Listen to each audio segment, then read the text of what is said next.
Voilà, on démarre le cours, on est aujourd'hui le mercredi 2 décembre, le 15 qui se lève. Je tiens à préciser que c'est aujourd'hui le dernier cours jusqu'à mercredi prochain. Nous reprenons les cours mercredi de la semaine prochaine, donc pendant pratiquement une semaine, c'est-à-dire 4 cours en vérité ne seront pas donnés, bien que pour ceux qui veulent malgré tout monter sur le site, vous verrez que pas mal de cours vont être mis pendant ce grand week-end sur le site, des cours qui ont été faits, qui n'ont pas encore été mis sur le site, mais en tous les cas, en ce qui nous concerne, au niveau du live par exemple, il n'y aura pas cours jusqu'à mercredi prochain. On reprend mercredi prochain.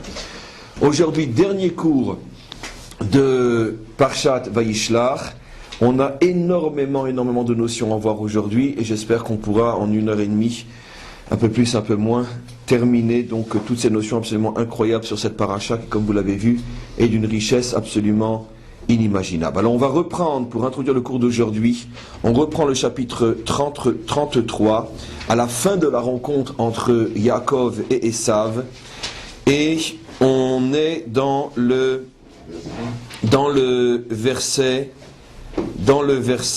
12, chapitre 33, verset 12, lorsque, après la rencontre, Esav demande à Yaakov de l'accompagner ou de pouvoir faire la route avec lui, et il lui dit la chose suivante.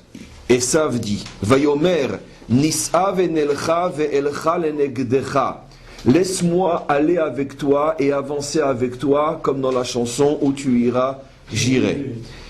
Et Vayomer Elav, à ce moment-là, Yaakov lui répond, Adoni, mon maître, Yodea ki hayeladim rakim, tu sais bien que mes enfants sont fragiles. Ve'atzon ve'abakar alot, et mon troupeau est lourd, c'est-à-dire qu'il avance lui aussi doucement, comme explique Rashi. Alot alay utfakum yom echad, et en un jour, il suffit que j'avance un petit peu trop vite et en un jour je peux tout perdre, ils vont tous mourir. Ou metu kolatson, comme il le dit, et va mourir tout le bétail. Donc, et ça fait une demande, il demande donc de pouvoir accompagner Yaakov. Yaakov lui dit, regarde, tu sais, toi tu as avec toi 400 guerriers, moi j'ai des femmes, des enfants, du bétail, je ne peux pas avancer aussi vite que toi, c'est absolument impossible. Je commande directement avec Rashi, bien que c'est déjà clair dans le texte. Alors, Yaakov continue, il lui dit, Ya'avorna Adoni lifne avdo, je t'en prie, avance-toi, précède mes pas, Vani itnahala leiti, et moi j'avance très doucement, explique Rashi. Itnahala leiti, moi j'avance très très doucement. Les regal amelacha, je suis obligé de tenir compte de la réalité dans laquelle je me trouve. Asher lefanai, ou le regal ayeladim, je suis obligé de tenir compte des enfants qui m'accompagnent. Et regardez maintenant ce qu'il dit. Ad asher avo el hadoni seira, mais ne t'inquiète pas, je te rejoindrai à Seir. Seir, c'est l'endroit bien sûr où vit Esav. Esav fait une dernière demande. Vayomer Esav, bon très bien, tu m'as convaincu que je ne t'accompagne pas, mais peut-être à Tsigana imcha minaha masheriti, laisse-moi laisser une partie des soldats qui sont avec moi pour que eux puissent t'accompagner. Donc il tient absolument à faire une partie de la route avec lui. Et encore une fois, Yaakov s'en sort, il lui dit, Vayomer lamazé emtsachen beine Adoni, je t'en prie, si vraiment j'ai trouvé grâce à tes yeux, laisse-moi avancer à mon rythme, parce que même si tu me laisses une partie de tes soldats, ça va faire sur moi une pression que je sens que je ne vais pas suffisamment vite, il s'impatiente, etc., etc. Rashi met en évidence 2 choses extrêmement importantes. Première chose qu'il met en évidence, c'est que, effectivement, donc, Yaakov insiste pour expliquer à Esav qu'il ne peut pas avancer aussi vite que lui. Et sur le verset 14, la fin du verset, où Yaakov promet à Esav de le rejoindre à Seir, Rashi, bien sûr, pose la question qui est posée dans le Talmud et qu'il ne fait que rapporter. Il dit, mais on ne verra nulle part que Yaakov a rejoint Esav à Seir, jamais jusqu'à la fin de la vie de Yaakov, qui se termine en Égypte, et il n'a jamais rejoint son frère à Séhir. Or, on sait très bien qu'un verset dans la Torah est forcément vrai. Il n'y a pas de mensonge dans la Torah. Donc, où voit-on que cela va se réaliser? Alors Rashi dit, ça se réalisera au moment de la délivrance finale. Et comme nous allons le lire ce Shabbat dans la Haftara, dans le passage donc biblique que nous lisons après cette paracha, que nous allons lire en tout cas la fin ensemble, c'est une partie du cours d'aujourd'hui, où effectivement comment se termine dans la Haftara qui est un morceau tiré du prophète Obadiah, nous lisons la fin du prophète Obadiah et qu'est-ce que nous lisons là-bas? Ve'alu moshi'im be'ar Tzion lishpot et har Esav ve'aita l'Hashem hamelucha. La fin du prophète Obadiah termine par une vision, comme nous allons l'expliquer, sur la délivrance finale. Et là-bas, il est dit, et ceux qui ont été sauvés, donc les Juifs qui ont été sauvés, comme c'est explicite dans les versets d'avant que nous allons lire tout à l'heure, lorsque les Juifs sauvés monteront sur la montagne de Tzion, qui mitzion tetse Torah, c'est de Tzion que sort la Torah, comme nous le voyons tous les jours aujourd'hui. Et donc, les Juifs délivrés monteront sur la Torah de Tzion, l'Ishpot et Har Esav, pour enfin juger la montagne de Esav. Et donc, il y aura le grand jugement entre Israël et Esav. Israël qui a été, comme je l'ai expliqué hier et comme on le sait, qui a été poursuivi, qui a été massacré pendant 2000 ans par Esav et la civilisation qu'il a mis au monde. Finalement, il y aura le grand jugement au moment de la délivrance, la montagne de Tzion contre la montagne d'Esav, il y aura un grand règlement de compte, Ve'aita l'Hashem hamelucha, et enfin la royauté sera redonnée à Dieu. Et donc bien sûr, où est ce Har Séhir? Où est le Har Esav? Comme on le sait, on l'a lu hier plusieurs fois, c'est toute la fin de la paracha. La montagne de Esav, c'est bien sûr la montagne de Séhir. Et donc Rashi explique que Yaakov n'a pas menti à Esav. Effectivement, il lui dit, sache qu'un jour je te rejoindrai sur cette montagne. Un jour, mon peuple, c'est-à-dire moi-même, mes enfants, c'est moi-même, le peuple qui porte mon nom, nous sommes les enfants de Yaakov. Ce peuple-là, un jour, te rejoindra à Séhir pour le grand jugement. Et ça se réalisera seulement donc très prochainement, encore avant la fin du cours, Bezrat Hashem. En tous les cas, donc on voit que cette fin de rencontre fait allusion à la délivrance finale, au grand jugement qu'il y aura un jour entre Israël et Esav.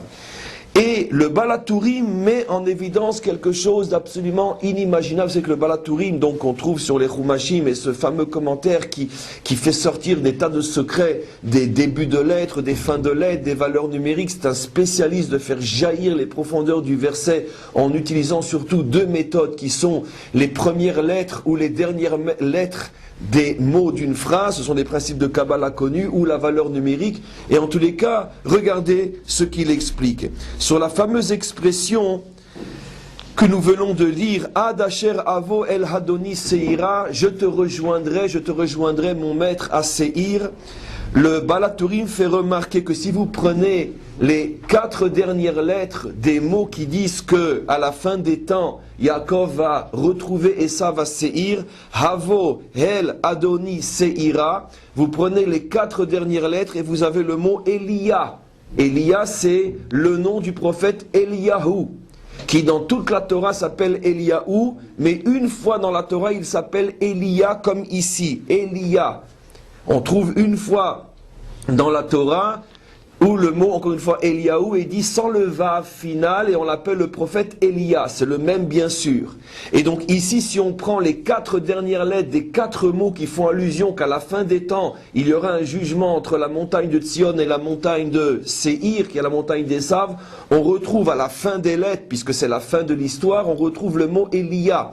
Et donc le Baal HaTurim dit, on voit clairement dans ce verset que Yaakov a fait allusion à Esav, à ce que lorsque le prophète Eliyahu viendra, on verra tout de suite pourquoi il s'appelle Elia, lorsque le prophète Eliyahu viendra, donc au moment de la délivrance, ne t'inquiète pas, nous nous retrouverons pour le grand règlement de compte, où tu devras toi rendre compte de tout le sang que tu as fait couler, tout le sang juif que tu as fait couler pendant 2000 ans d'histoire, puisque tu t'appelles Édom, puisque tu t'appelles le rouge, et que tu ne vis que pour faire couler le sang d'Israël. Et donc ça c'est l'allusion Eliyahu. Bien sûr, on peut se poser la question, une question très importante, comment se fait-il effectivement que Eliaou s'appelle tout le temps Elia. On sait encore une fois que Eliaou c'est le prophète dans notre tradition qui vient annoncer la délivrance finale. Encore une fois, j'avais oublié de le dire, pour mieux comprendre ce que Eliaou fait là, c'est le prophète de la délivrance comme nous le savons dans notre tradition. Mais pourquoi le prophète Eliaou s'appelle-t-il une fois Elia sans le vav? Et pourquoi précisément ici, lorsqu'on fait allusion au prophète Eliaou, on l'appelle Elia et non Eliaou? Et donc, il y a une histoire extraordinaire qui est rapportée à ce sujet-là, c'est qu'en vérité, le vav de Eliaou a été capturé, c'est une métaphore, c'est un code bien sûr, le vav de Eliaou a été capturé pour l'obliger à délivrer Israël, ou pour l'obliger à venir annoncer et préparer la délivrance d'Israël. Un petit peu de la même manière que si tu veux récupérer ton vav, alors aide-moi à récupérer mes enfants. Et donc le vav a été capturé.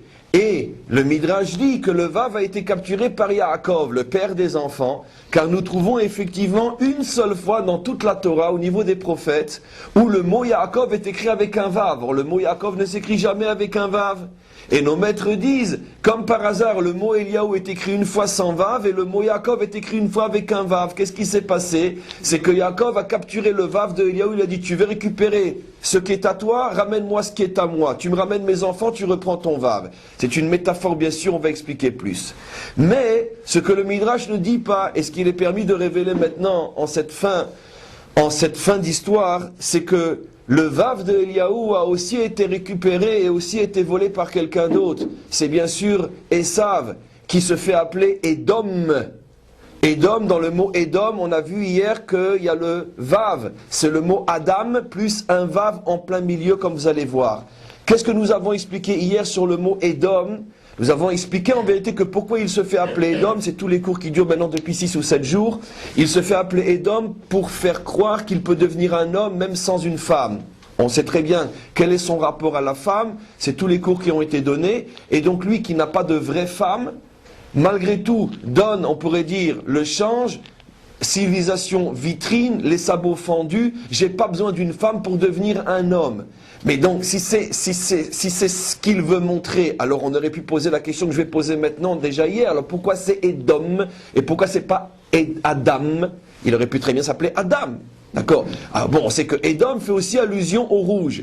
Mais ça ne peut pas être la seule raison. Parce que si la Torah avait voulu l'appeler Adam et faire allusion au rouge, elle aurait pu mettre la ponctuation en haut, ce qu'on appelle le holom. En hébreu, pour dire homme, o, on n'a pas besoin de mettre un vav, on peut mettre un point en haut du dalet. Donc on aurait pu l'appeler Edom avec un point en haut, et on aurait eu les lettres Adam, et on aurait compris qu'il veut se faire passer pour un homme alors qu'il n'a pas de femme. Donc si la Torah a mis un vav, c'est bien pour nous faire comprendre autre chose. Qu'en vérité, comme on voit ici au sujet de Esav, c'est que quand on parle du prophète Eliaou, on ne dit que Elia. Et si tu me poses la question, alors où est le vav de Elia? Ne t'inquiète pas, il est chez Edom. C'est Edom qui a volé le vav de Eliaou. Yaakov en a compris pourquoi. Mais alors, pourquoi lui aussi il le vole? Il y a ici un secret extraordinaire dans la suite de ce qu'on a expliqué, en allant très très vite, en me laissant parler. C'est qu'en vérité ici, une fois de plus, la Torah étant le plan fondamental de toute l'histoire, la Torah fait allusion à ce qui va se passer avec la civilisation, ou plutôt la religion qui sort de Esav, qui comme nous le savons, est le christianisme romain. On voit que tout ce contexte, qu'est-ce qu'il dit? Yaakov n'arrête pas d'expliquer à Esav, tu vas trop vite pour moi, je ne peux pas aller à ton rythme. Si j'avance à ton rythme, je vais m'écrouler, laisse-moi aller à mon rythme.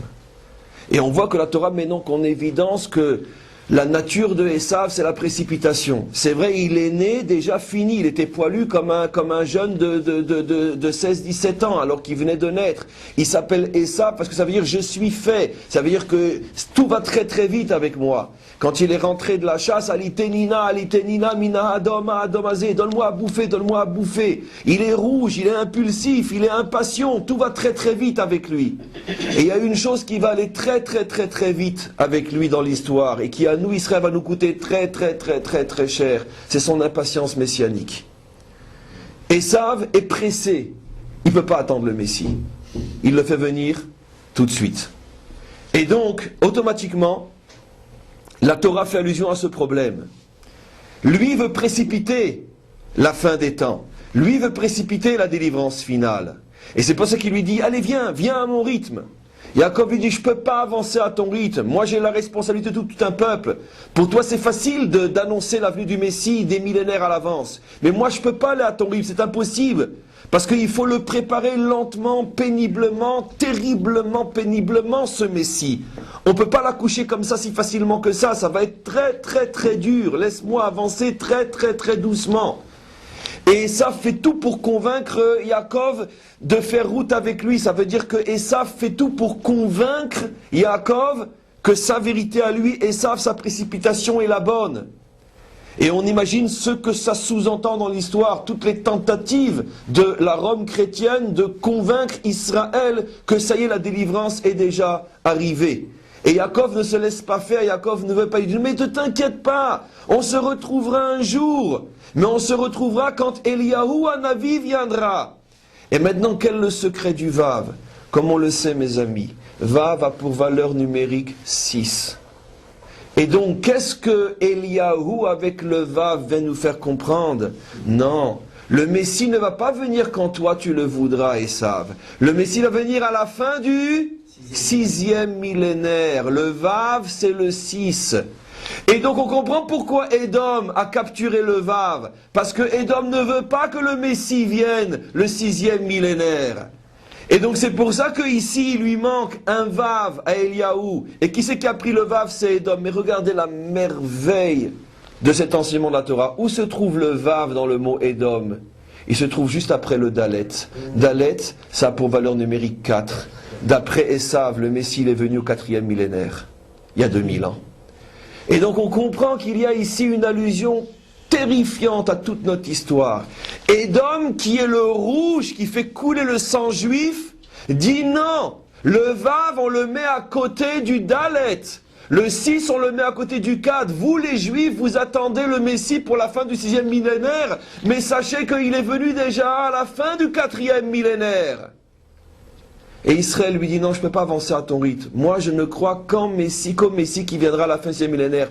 Ton Messie n'est pas le bon Messie. Ce Messie-là, non. C'est le Messie de Édom, c'est le Messie de la civilisation rouge, c'est le Messie de ceux qui vont nous exterminer pendant 2000 ans parce qu'on ne croit pas en leur Messie. Ça, c'est donc ce à quoi fait allusion ici le texte. Et donc, dans le secret du mot Édom, on a toute l'histoire du peuple juif. Tout ce qui s'est passé. Et donc on voit que Esav vient avec une revendication messianique, et lui, encore une fois, il la place au niveau de la lettre Dalet. Mais ce qui est extraordinaire, c'est que signifie aussi la lettre Dalet? Pauvreté. Ça veut dire que le messianisme, en vérité, de Esav, il est pauvre. Il n'a rien à donner. Pourquoi? Parce qu'il est vide de sens. Comment tu peux annoncer une délivrance alors que pendant 2000 ans, le monde va connaître on pourrait dire les difficultés, les souffrances les plus terribles de son histoire, pour le monde en général et pour le peuple juif en particulier. Comment peut-on parler de Messie venu alors que les pires horreurs, les pires génocides, les pires catastrophes vont venir précisément dans cette civilisation qui prétend que le Messie est venu? Et donc c'est pour ça que c'est dans le mot Édom qu'on retrouve donc à côté du Dalet qui veut dire pauvreté et vide de sens, on retrouve donc la lettre Vav. Après avoir compris tout ça, on va donc maintenant arriver à notre Haftara. Celle que nous allons lire dans cette paracha, celle à laquelle maintenant le verset fait allusion d'après Rashi, comme je vous ai dit, puisque le verset dit « Je viendrai te rejoindre à Séhir » et Rashi dit, ça fait allusion à notre Haftara où on voit à la fin du prophète Obadiah qu'effectivement on va se rejoindre à Séhir. Alors je vais prendre maintenant donc la fin du prophète Obadiah, vous avez vous la Haftara. La fin du prophète Obadiah, nous allons lire. Il y a énormément de choses à dire. Je vous demande de ne pas m'interrompre, de ne pas me poser de questions, car sinon je ne pourrais pas relever le pari de dire tellement de choses en si peu de temps. Et sans compter la fatigue que cela me provoque de m'interrompre et de sortir de ma concentration. En tous les cas, nous prenons donc à partir du verset 20, tout à la fin de Obadiah. On est 2 versets avant la fin, je vais donc les lire. Je vais vous lire des commentaires inimaginables, véritablement bouleversants, et on expliquera tout ça. N'oublions pas que nous lisons maintenant la fin de l'Haftara que nous allons tous lire ce Shabbat. Alors nous sommes dans le verset 20. Vegalut achel azeh. L'exil a commencé, dit le verset, l'ivne Israël, pour le peuple juif, puisque Obadiah est en train d'annoncer la délivrance finale. Et donc avant d'annoncer la délivrance finale, il redit, vous savez, en un verset, il répète ce qu'a été l'exil d'Israël d'une manière extraordinaire, que vous allez le voir avec des commentaires qui ont été écrits il y a plus de 1000 ans. Il dit, le prophète Obadiah, qui lui n'a pas connu notre exil, puisque lui il a vécu à l'époque, il y a un téléphone, il a vécu à l'époque du roi Ahav, et donc, Vegalut achel azeh. Encore une fois, le prophète Obadiah a vécu je crois, plus de 100 ans, ce sont du premier temple. Donc c'est vraiment une prophétie sur plus de 2500 ans d'histoire. Ve galut achel azeh. Notre galut à nous, celui dont il parle, puisqu'il parle du dernier, puisqu'il parle de la délivrance finale, qui concerne, comme on le voit, Esav, et Esav, comme on le sait, c'est notre dernier exil, l'exil en monde occidental, en monde chrétien, le temple détruit par Rome, qui après devient chrétienne. Ve galut achel azeh. Cet exil a commencé, l'Ibn Israël, pour les enfants d'Israël, Asher Knaanim ad Sarfat. L'exil a commencé chez les Cananéens jusqu'en Tsarfat. On va traduire tout de suite. Alors Tsarfat, on devine tous ce que c'est, mais je vais vous le prouver dans le texte, les commentaires. Et Cananéens, on va voir tout de suite de quoi il s'agit. Donc le verset est quelque chose de pas compréhensible. Obadiah dit que notre exil à nous a commencé chez les Cananéens, et jusqu'à Tsarfat. Il continue, Galut Yerushalayim, et Galut de Jérusalem, les exilés de Jérusalem, Asher Bisfarad, eux ils sont partis en Sfarad. Yershu et Negev, tous ces exilés qui sont les Bnei Israël et les Bnei Yerushalayim reviendront et hériteront à nouveau du Negev. Negev, ici, c'est la terre d'Israël, qui, quand on est revenu, était un véritable désert, comme on le sait. Donc le prophète prévoit que quand les Juifs reviendront sur leur terre, ils trouveront une terre complètement déserte. Désert en hébreu se dit Negev. Negev qui veut dire vide de tout. Negev, les Nagev, ça veut dire enlever tout. Et donc on retrouvera une terre vide. Et regardez maintenant le dernier verset. Ve'alu moshihim be'ar Tzion. Et montrons les délivrés de la montagne de Tzion. L'ishpot et har Esav, pour enfin juger la montagne de Esav, qui est le fameux Seir. Ve'aita l'Hashem amelucha, et enfin la royauté sera redonnée à Dieu. Alors bien sûr, tous les commentaires qui voient que ce verset fait allusion en deux versets à l'exil, à la délivrance, disent, mais attends, mais qu'est-ce que c'est quoi? Pourquoi le peuple juif est divisé en deux? Les Bnei Israël et les Bnei Yerushalayim. Première question. Et deuxième question, c'est qui les Cananéens, c'est qui Tsarfat, c'est qui Sfarad? Nous allons lire maintenant, je vais lire plusieurs commentaires. Rashi, n'oublions pas, Rashi écrit son commentaire au Moyen-Âge, il y a un peu plus de 1000 ans. Ok? Et regardez ce qu'il dit, Rashi. Il dit la chose suivante. Une chose extraordinaire. Il va expliquer maintenant ce que sont d'abord les Galut Bnei Israël.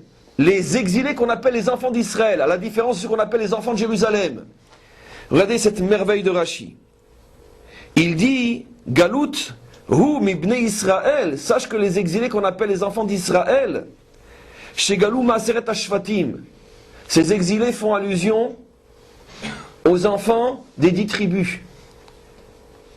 Les Eretz Knanim à Tsarfat, c'est eux qui ont été exilés jusqu'en France. Je traduis déjà, bien sûr, comme vous le savez, jusqu'à Tsarfat. Ça veut dire que le monde ashkénaze s'est rempli des enfants des 10 tribus. Les 10 tribus qui ont été exilées à peu près 50 ans avant l'existence du premier temple, sont d'abord, comme on le sait, elles ont été exilées dans les territoires qui sont aujourd'hui tout le côté, on pourrait dire, Turquie, Afghanistan, Pakistan, etc. Et donc on imagine que de là-bas, ils ont continué leur chemin, ou ils ont continué leur exil. Et c'est pour ça que le verset dit « Ad Tsarfat » jusqu'en France. Ils vont arriver jusqu'en Tsarfat. Sous-entendu que ce n'est pas là-bas qu'ils ont été exilés en premier. Comme on le sait dans le texte, ils sont d'abord montés par le nord d'Israël. Quand on va tout droit, on arrive dans les pays qu'on appelle l'Afghanistan, etc. Et de là-bas, Ad Tsarfat. Ils sont pas restés, enfin, ils sont peut-être une partie restée là-bas, mais une partie sont arrivés après en Tsarfat. Et donc, c'est pour ça qu'ils sont appelés Bnei Israël, parce que comme on sait, les 10 tribus étaient appelés le royaume d'Israël. Regardez maintenant la merveille, ce que dit Rachid sur les fameux Sfarad. Vegalut Yerushalayim, et ceux qu'on appelle les enfants de Jérusalem, Asher Bisfarad, qui eux sont partis en Sfarad, Shehem Ibne Yehuda, c'est la tribu des rois, la tribu de Yehuda. Asher Galou les Sfarad, eux ils sont partis en Sfarad. Rashi nous révèle, ici surtout nous on sait déjà la suite, c'est qui Sfarad, j'ai dit pas de question, c'est qui Sfarad et c'est qui Ashkenaz, c'est qui Sfarad et c'est qui Tsarfat, on sait déjà à l'avance que c'est.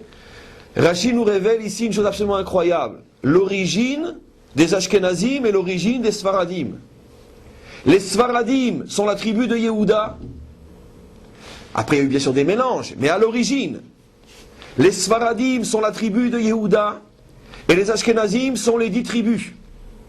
Les 10 tribus, comme on le sait, se sont retrouvées dans tout le monde, qu'on appelle nous Ashkenaz, jusqu'en Tsarfat. Par contre, les Sfaradim, avant d'arriver en Afrique du Nord, se sont d'abord installés pendant des décennies, voire des siècles, en Espagne, Sfarad. Et maintenant, je traduis, j'ai pas traduit, on va prouver que Rashi c'est ce qu'il dit. Maintenant, regardez ce qu'il dit Rashi.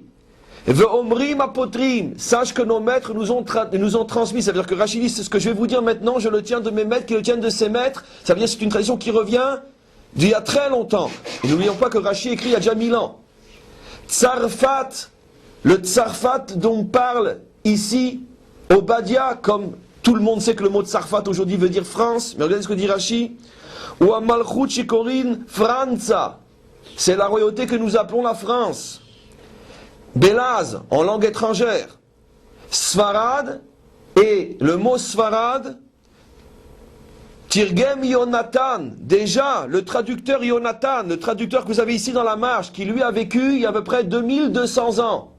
Ce traducteur dit déjà, vous pouvez le voir devant vos yeux, c'est Espagna, l'Espagne. Ça veut dire que Rashi rapporte que le prophète Obadia, dans les deux mots, Tsarfat ve Sfarad, fait allusion au fait que quand les Juifs reviendront, ils reviendront sous la forme de deux entités qui s'appellent Ashkenaz et Sfarad. Et si tu me poses la question d'où viennent au départ les Ashkenazim et les Sfaradim, les Ashkenazim sont les enfants des 10 tribus d'Israël exilés en Afghanistan et après qui ont rejoint la France, et donc tous les territoires à Tsarfat, on va voir ça inclut l'Allemagne tout de suite, et les Sfaradim sont les Bnei Yehuda. Déjà, c'est extrêmement extraordinaire de remarquer que finalement, donc, par définition, le Mashiach viendra donc des Sfaradim, puisque les Sfaradim sont les Bnei Yehuda. Ça ne veut pas dire qu'il sortira forcément d'Espagne ou d'Afrique du Nord, mais il aura des ascendances Sfarad, puisque tous les vrais Sfaradim sont la tribu de Yehuda. Rashi nous explique ici, pourtant lui c'est un Ashkenaz, que la tribu des rois d'Israël se trouve chez les Sfaradim. C'est extraordinaire cette découverte-là. Les Ashkenazim ne sont que, entre parenthèses, les autres tribus d'Israël. Donc c'est déjà quelque chose d'extraordinaire. Maintenant, voyez donc la précision de la prophétie. Et donc, les Ashkenazim et les Sfaradim reviennent, Béharé Negev, reviennent sur une terre déserte, et à ce moment-là, ils la reconstruisent ensemble. Le Mashiach, bien sûr, se dévoile du milieu de la tribu de Yehuda, qui à l'origine sont ceux qui étaient exilés en Espagne et en Afrique du Nord. Et après, on monte sur la montagne de Tzion, de Tzion pour juger la montagne de Esav. Mais regardez maintenant, c'est pas terminé. Il nous reste une chose à comprendre, ça Rashi ne l'explique pas. C'est qui les fameux Cananéens chez qui nous avons été exilés? Alors je vais lire maintenant, il y a plusieurs commentaires. Il y a le Haven Ezra que je peux lire, ou le Radak que je peux lire. Ce sont tous des commentaires qui ont vécu il y a plusieurs centaines d'années. Ils sont plus vieux, enfin, ils sont, par rapport à nous, ils sont plus jeunes, non, plus récents que Rashi, mais ils ont vécu il y a plusieurs centaines d'années tous les deux. Regardez ce que dit le Radak, c'est un commentaire qu'il y a dans les Mikrot Gdolot, sur qui sont les Cananéens. Il dit la chose suivante. Il dit, le Radak, Ve'omrim be'Kabbalah, nous avons une tradition. Ça veut dire que lui-même qui a vécu il y a quelques siècles, donc bien avant des événements auxquels je vais faire référence en quelques minutes, lui-même il tient cet enseignement de ses maîtres, qui tiennent de ses maîtres, qui tiennent de ses maîtres, il va savoir d'où vient cet enseignement-là. Que Kibne Eretz Almania, que les habitants de l'Allemagne, je dis bien, Hayuk Knaanaim, qu'au départ, l'Allemagne a été fondée par des Cananéens. Pourquoi? Quel rapport entre les Cananéens et l'Allemagne? Et regardez cette découverte extraordinaire, j'aurais pu le vendre plusieurs milliards de dollars. Mais enfin, il suffit d'ouvrir le livre et vous l'avez gratuit. Mais vous n'avez peut-être pas l'explication non plus. Regardez ce qu'il dit. Ayuk Nanaïm, c'était en vérité des Cananéens. Quel est le kécher entre les Allemands et les Cananéens? Les Allemands de l'origine, bien sûr. Kik Shepanak Nani Mipne Yeshua, parce que notre tradition rapporte que lorsque Yehoshua a conquis Eretz Knaan, à ce moment-là, le Talmud nous rapporte effectivement que Yehoshua a envoyé 3 missives aux Cananéens avant d'enclencher les hostilités. Il a dit dans une lettre que ceux qui veulent fuir peuvent fuir, nous n'attaquons que dans une semaine.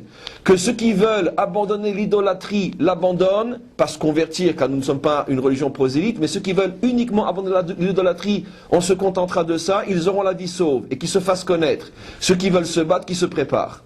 Et finalement, quel a été le résultat des courses? Tout le monde a renvoyé une missive, nous nous battons, sauf un peuple qui, lui, a pris la fuite. Quand on prend la fuite d'Israël, qu'on traverse la Méditerranée, où c'est qu'on se retrouve? On se retrouve donc à Marseille quelque part, on continue, on est à quelques centaines de kilomètres de l'Allemagne, où qu'on arrive de l'autre côté de la mer. Et donc c'est tout à fait plausible ce que dit ce commentaire-là. Les Cananéens ont traversé la mer, quelques jours de voyage, ils arrivent sur la côte niçoise, ils continuent l'Italie, l'Allemagne, ils trouvent une terre barbare, une terre déserte, ce sont des guerriers, ils s'installent et ils font la civilisation allemande. Regardez ce qu'il dit. Chez Corinne Eretz Ashkenaz. La terre que nous appelons dans notre langage à nous, Ashkenaz. Les Ashkenazim, ce sont les Allemands, comme on le sait. Le juif allemand, c'est le juif Ashkenaz. Vehadayom korimotam knanaim. Mais sache que jusqu'à aujourd'hui, lui il écrit il y a quelques siècles, jusqu'à aujourd'hui, sache qu'il y a encore des descendants de ces familles cananéennes qui ont fondé l'Allemagne. C'est ce que dit aussi un autre commentaire, le Haven Ezra, qui lui aussi a vécu un peu plus longtemps. C'est ce que dit le Malbim, c'est ce que dit le Mintrachai. Tous les commentaires expliquent que Knaan, ça fait allusion aux Allemands. Je veux juste simplement, mes amis, vous donner la mesure de ce chidouche inimaginable. Parce que nous lisons depuis des siècles une haftara, mais imaginez ce que signifie pour nous le fait que l'Allemagne a été fondée par les Cananéens qui ont fui les armées de Yehoshua. Maintenant, je vais vous dire ce qui s'est passé au tout début de la fondation de l'Allemagne. Quand ces Cananéens, qui étaient donc des orientaux, qui étaient nés au soleil, vous comprenez bien, je parle d'une manière ironique bien sûr pour mieux transmettre le message, et qui étaient très méditerranéens, quand ils se sont retrouvés dans la grisaille et dans le froid de cette terre allemande, les mamans elles pleuraient le soir, parce qu'elles voulaient revoir pas sa Normandie, mais son pays natal. Et donc les enfants ils disaient, mais pourquoi tu pleures maman? Elle dit, si tu savais mon fils, si tu savais d'où on vient et ce qu'on a perdu, regarde cette pluie, regarde cette grisaille, regarde. Nous on vient du pays du soleil. C'est quoi le pays du soleil, maman? Mais le pays du soleil, c'était de l'autre côté de la mer. Mais pourquoi t'es pas resté là-bas, maman, puisque tu pleures tout le temps maintenant ici? Mais sache qu'il y a des vilains qui sont venus, ils nous ont pris notre terre. C'est qui ces vilains, maman? Les Juifs, un peuple maudit. Ils nous ont pris nos terres. Maman, quand je serai grand, je te promets, je me vengerai des Juifs. Et puis ce garçon-là, il a grandi, il a eu une fille. Et cette fille, elle pleurait quand elle allait dire au revoir à son bébé, à son enfant. Et son enfant, il disait, maman, pourquoi tu pleures? Tu sais, ton grand-père, il m'a raconté une histoire terrible. Ah ben tu sais maman, hein, quand je serai grand, hein, tu verras ce que je ferai aux Juifs. Ça s'est transmis de génération en génération, ça a donné Hitler. La Torah nous révèle le secret puissant, profond, méconnu d'Hitler lui-même. D'où vient cette haine farouche des Allemands contre les Juifs? C'est un secret inimaginable qui est donné ici. Ça veut dire que cette nation, d'après tous nos commentaires, or je n'ai lu que des commentaires qui ont vécu des siècles avant la Shoah, qui ont vécu des siècles avant l'antisémitisme allemand qui est né avec Nietzsche ou un peu avant, un peu après. Je ne parle que des commentaires qui n'ont jamais connu, jamais imaginé, jamais vu, jamais prévu ce qui se passerait ces 2 derniers siècles où l'Allemagne a commencé, même pas ce dernier siècle, où l'Allemagne a commencé à produire du Nietzsche et du Hitler.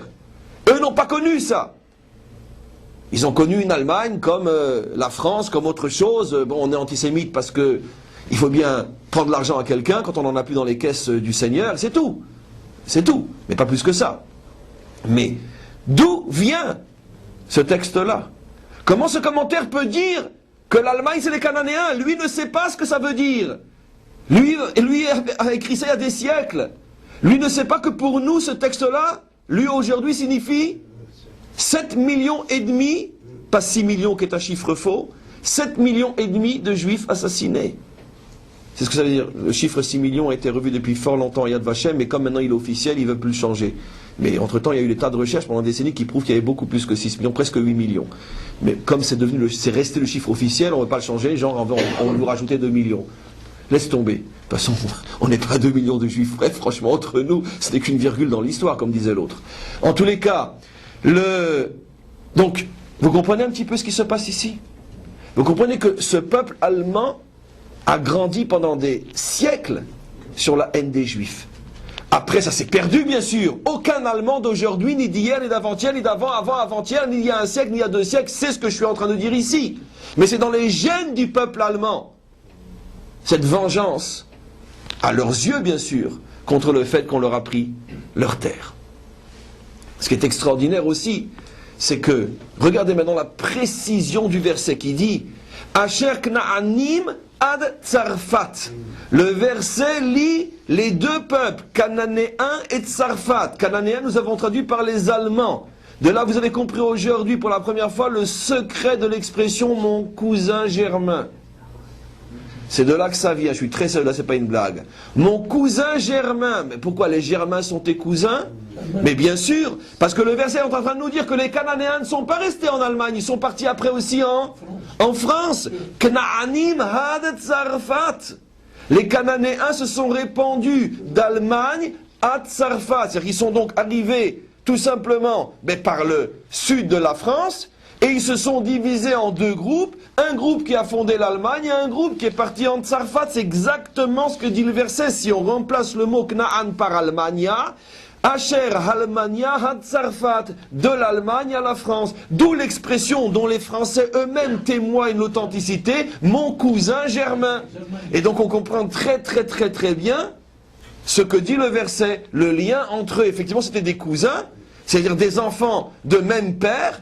Les uns sont partis fonder l'Allemagne, les autres sont partis s'installer ou fonder ce qui va devenir plus tard la France.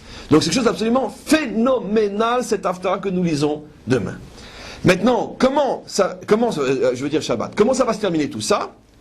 Donc on est après la Shoah, c'est pour ça que le verset, maintenant on comprend pourquoi, puisque tu dis, j'ai oublié une chose importante, puisque tu dis Tsarfat et Sfarad, tu parles de la France et de l'Espagne, tu le dis clairement, alors pourquoi tu dis Kna'an, pourquoi tu dis pas Almania ou Ashkenaz? Parce que le prophète Obaya voulait faire allusion à ce que j'explique, c'est la clé. Que vous n'avez peut-être pas compris. C'est pourquoi l'Allemagne l'appelle Ashkenaz, il l'appelle Kna'an. Pour nous révéler, entre autres, le prophète a vu la Shoah. Le prophète a su qu'un jour les Juifs se posaient la question, mais pourquoi ce peuple nous a fait tellement de mal? Et que le prophète vivait parce que sachez qu'ils ont entretenu pendant des siècles la haine contre vous. Ce sont des Cananéens. C'est-à-dire que dans ce verset-là, le prophète nous révèle d'une certaine manière, les origines profondes de la Shoah. Maintenant, donc, on continue. Et donc, le verset continue, termine en disant que ça sera la Meloucha. Ça sera donc la royauté pour Hachem, quand tout ça sera passé et qu'on sera revenu. Donc, c'est ce que nous vivons, mes amis. Nous vivons le retour des Juifs Ashkenaz et des Juifs Sfarad, qui reviennent ensemble pour s'unir sur une terre qui il y a 60 ans était un désert et qui aujourd'hui est un paradis que tout le monde convoite. Une fois qu'on a fait le travail pour tout le monde se rappelle que c'est leur pays à eux. Bien évidemment, comme toujours, les Juifs ne travaillent, ne font de l'argent que pour faire profiter les autres quand ils en ont plus. C'est classique, on connaît, ça fonctionne comme ça jusqu'au jour du grand jugement où enfin, non seulement on va garder ce qui est à nous, mais on va récupérer tout ce qu'ils nous ont volé. Mais en tous les cas, ça, c'est déjà donc les deux premières parties du cours. On a commencé dans le Chumash, on est passé maintenant dans le Nar. On va terminer maintenant dans un petit écrit, parce que je dis petit parce qu'il y a énormément, mais je ne peux pas tout lire, un petit écrit du Rabbi sur la France. Quelque chose d'absolument incroyable. Et pour placer le contexte, pour bien comprendre quel est le contexte, exactement en cette période, pendant Parshat Vayishlach, puisque c'est un Dvar Malchut issu de Parshat Vayishlach, Parashat Vayishlach en 1992, je l'ai déjà dit d'ailleurs, mais je le répète, vous savez que le rabbi a donné plusieurs signes d'un attachement particulier, extrêmement mystérieux avec la France. D'abord parce que, avant de partir en Amérique en pleine guerre et de devenir le dernier rabbi de Chabad, il a lui-même passé 8 ans à Paris, dans le quartier latin. Sa synagogue était au 17 rue des Rosiers, en face, dans le Marais, et il a appris à la Sorbonne, où il a décroché là-bas 7 doctorats. 7 doctorats, pourquoi? Par rapport aux 7 sciences profanes, comme on le sait, qui sont au nombre de 7, 70 peuples, 7 sciences, etc. Il a décroché 7 doctorats là-bas. Il a vécu l'occupation de la France, il est arrivé à s'enfuir en zone libre jusqu'à Nice, de Nice, Espagne, Portugal, et en 1941, il arrive par miracle à quitter le sol français, le sol européen, il était déjà plus en France, et il arrive en 1941 aux États-Unis. La suite de l'histoire on connaît, en 1951, il devient rabbi, et dernier rabbi donc du mouvement Chabad jusqu'à aujourd'hui. On continue à vivre et être influencé par ses enseignements. En tous les cas, le rabbi donc a un attachement particulier avec la France. On sait qu'il va le manifester à 2 reprises.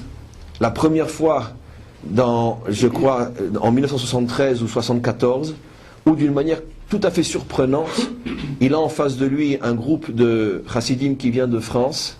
Et bien tout à fait surprenante, il commence à entonner l'hymne de la Marseillaise et il le transforme en hymne qui devient, qui jusqu'à aujourd'hui, maintenant depuis pratiquement 40 ans, un hymne 30 ans, un hymne chassidique qu'on chante sur des paroles de prière le Shabbat matin dans une synagogue Chabad.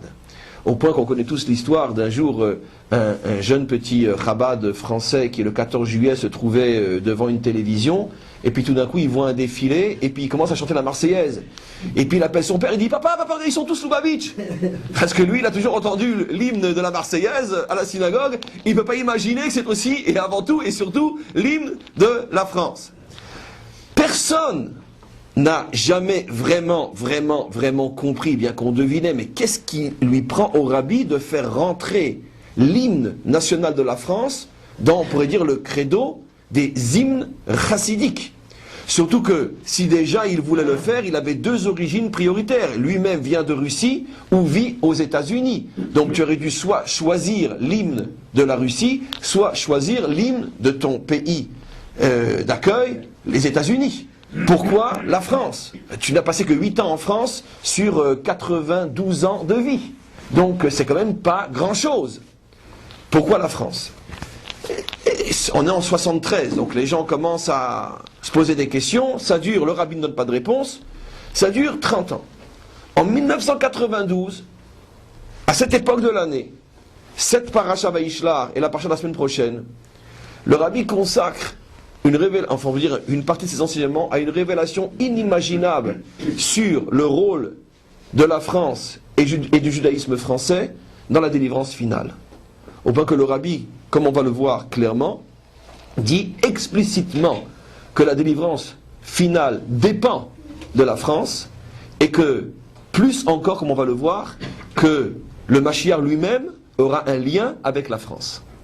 Et regardez, on va le lire maintenant, on est dans le Dvar Malchut, enfin une partie du Dvar Malchut de l'année 1992, on est dans Parashat Vayishlach, et ce Dvar Torah a été donné à l'époque, bon pour la précision, aujourd'hui on est le 15 qui se lève, et à cette époque en 92 c'était le 16 qui se lève, donc demain, donc c'est vraiment cette période quand ça a été donné. Et le rabbi la chose suivante.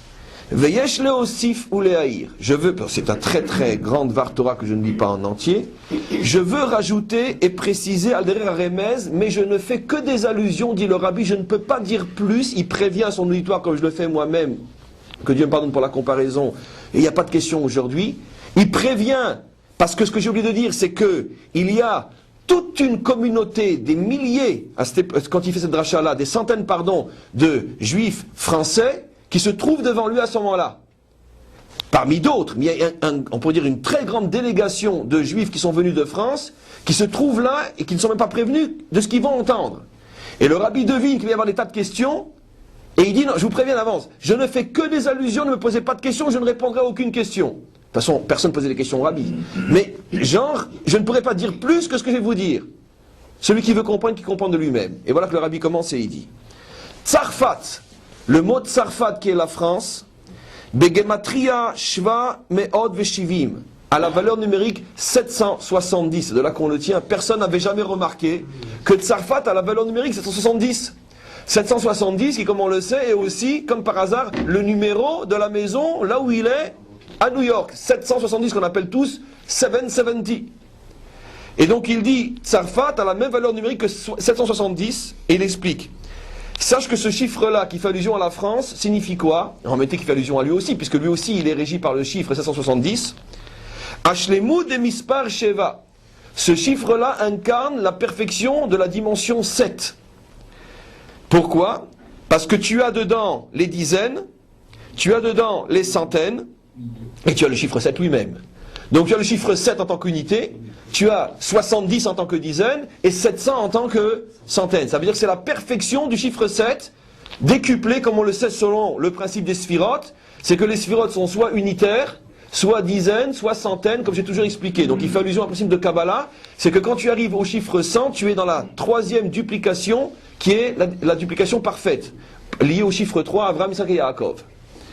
Et il dit, Veyesh Lomar, si tu me poses la question, mais qu'est-ce que ce chiffre-là fait en France, puisque c'est la valeur numérique des lettres Tsarfat, il explique, Veyesh Lomar, tu comprends de là, chez Bezem et Roumas, qui a une allusion, il revient sur le mot allusion, je ne dirai pas plus, chez Be'abirur Debinat Tsarfat, que quand ce pays Tsarfat aura été, on pourrait dire, purifié, clarifié, Nigmar venishlam birur haolam, ça sera la fin du tikkun du monde.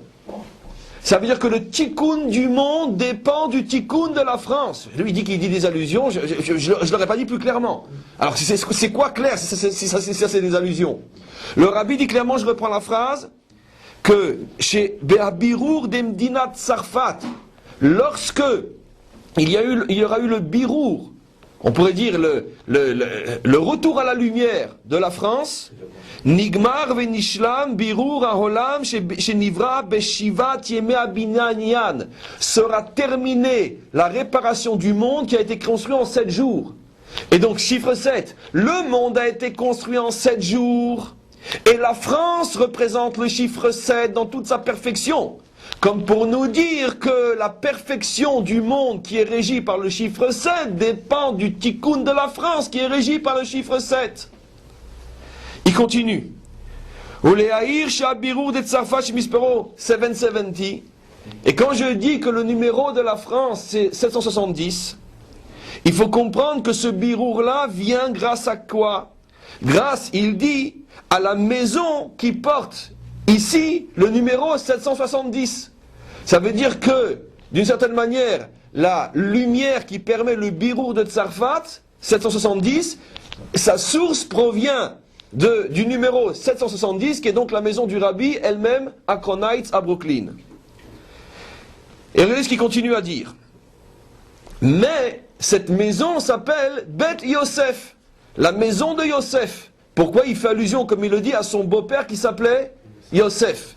Et donc le rabbi donne un nouveau remèze ici. C'est que le birour de la France est sous le signe de Yosef. Yosef que nous appelons dans notre tradition Mashiach ben Yosef. Mais il manque encore une autre dimension, celle qu'on appelle Mashiach ben David, qui vient terminer le travail commencé par Yosef. Et là le rabbi prévient, ou be'omek yoter, je vais être encore beaucoup plus profond que ce que j'ai déjà fait.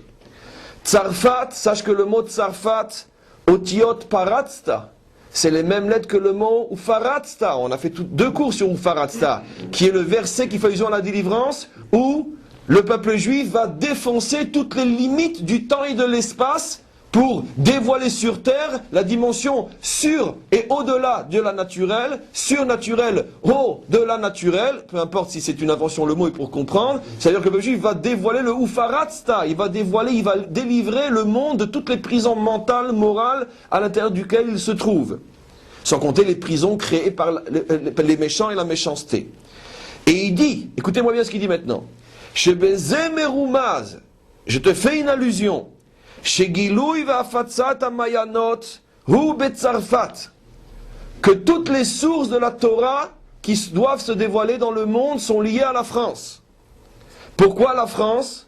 Pritzat kol agdarim, parce que dans le mot tsarfat, il y a le mot faratsta qui veut dire que la nature française est une nature qui fait tomber les limites. On sait très bien, la mentalité française, elle fait tomber les barricades. C'est Marianne sur la barricade qui fait tomber les limites féminines. C'est impossible n'est pas français, absolument. La dimension française profonde, c'est, on pourrait dire, de mettre à défi la limite. Et donc, c'est pour ça que la France s'appelle Tsarfat, qui veut dire ou Faratsta, et c'est cette énergie que récupèrent, on pourrait dire, les Juifs de France pour amener la délivrance.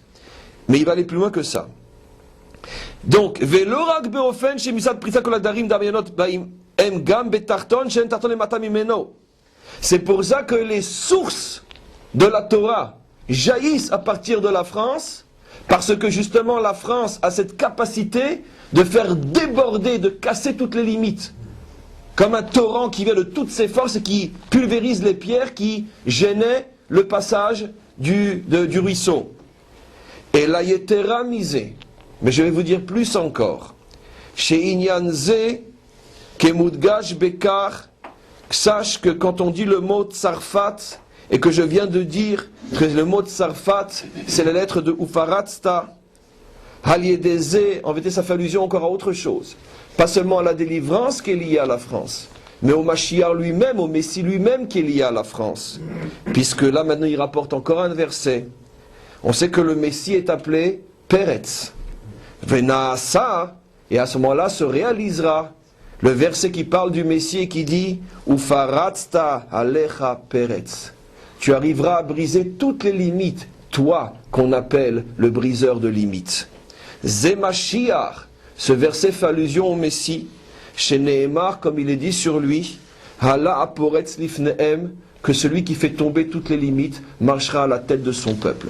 Donc on voit une chose absolument incroyable ici dans ce texte-là, et il y a encore un autre texte la semaine prochaine de la même force, qu'on voit qu'on est en pleine paracha, qui fait, demain, tout le temps qu'on a consacré à cette paracha, qui fait allusion à des choses inimaginables, au niveau de Yaakov, au niveau de Esav, au niveau de la délivrance finale, au niveau du conflit entre Israël et la chrétienté de Rome, au niveau de la délivrance finale, au niveau de notre histoire, de la Shoah, dans la Haftara, jusqu'à la délivrance finale. Puisque la délivrance finale dit clairement que lorsque les Juifs reviendront de Tsarfat, prophète Obadiah, va Ital Hashem Amelucha. Simplement que dans le verset lui-même de Obadiah, le mot Tsarfat est dit en même temps que Sfarad ou que Allemagne. Le rabbi de ces trois pays prend la France particulièrement et il dit sache que c'est particulièrement la France, Tsarfat, qui est liée à la délivrance finale. C'est dire ô combien la France, la langue française, les Juifs français ont un rôle inimaginable en ce qui concerne la délivrance finale, puisque on pourrait dire tout le dévoilement des sources, au-delà de toutes les limites, dépend justement donc de la France, et comme il le dit lui-même, le Mashiach lui-même est appelé Poretz, c'est appelé celui donc qui défonce toutes les limites du monde. En tous les cas, donc, on va arrêter le cours d'aujourd'hui, c'est déjà pas mal.